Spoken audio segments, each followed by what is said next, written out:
Okay, why would I have a Marlin lever action rifle on the table when what I really want to talk about is the crossbolt safety on my Winchester Model 94 and the way I dealt with it. Part of the reason, I guess, or the main reason is that for some reason I don't find the crossbolt safety on the Marlin nearly as objectionable as I do on the Winchester. And when you look at the two, the reason is because when the safety is not engaged, or when it's in the fire position, it doesn't extend out as far. So, to my mind anyway, even though it's still not my favorite thing, or it's one of my least favorite things about both rifles, it's just not quite as objectionable. So, what I decided to do to deal with this issue on my Model 94 was basically to take the safety out. Actually, I had taken the safety completely out for a while, and I never was comfortable with it. I could never figure out a good way or a satisfactory way to plug up the hole that was left. So what I decided to do, and I hope this is coming through on the video, is I took with the safety removed, I basically took a Dremel tool and cut it off so that when it's in the fire position, it just barely extends above the surface of the receiver. Now, I can still engage the safety, although not as easily. And it's in the safe position right now. Hope you can see that. Anyway, when I turn the gun over, you can see it still looks the same. Safety protrudes on the other side.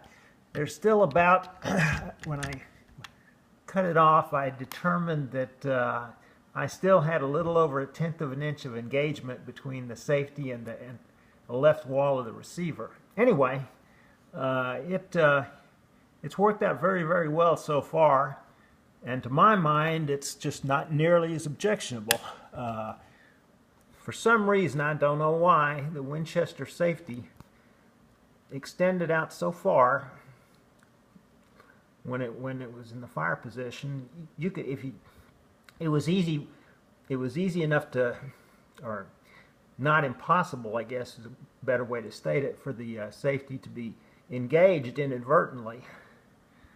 And although I guess nowadays, the way I have it set right now, I think it would be very, very difficult to inadvertently engage the safety. So, although you can still engage it, probably by doing this, if I ever sold the rifle, I would probably be subjecting myself to all sorts of lawsuits and whatnot. But since I don't plan to sell the rifle, and since I really like the rifle, probably won't be selling it. And if I did decide to sell it, I would just get myself another safety and just put it back in. So it would be just totally stock.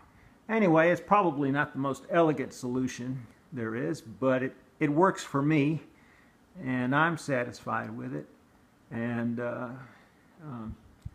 you know, this particular rifle is a trapper model, which I really wanted, and I wanted it in it's in 30-30, so yeah, when you shoot it, it gets your attention, that's for sure.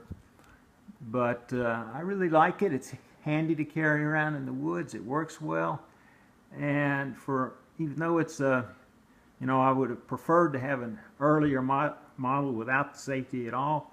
Never could find one, at least not at the price I wanted to pay. And when this one came up, I thought the wood looked nice. I thought the safety, you know, and so I figured there's got to be a way to deal with the safety, and that's the way I've dealt with it. So, you know, if anybody is interested, or you know, watches this video, this is my while not a solution, it's my way of dealing with the safety. Thank you for your time. Bye.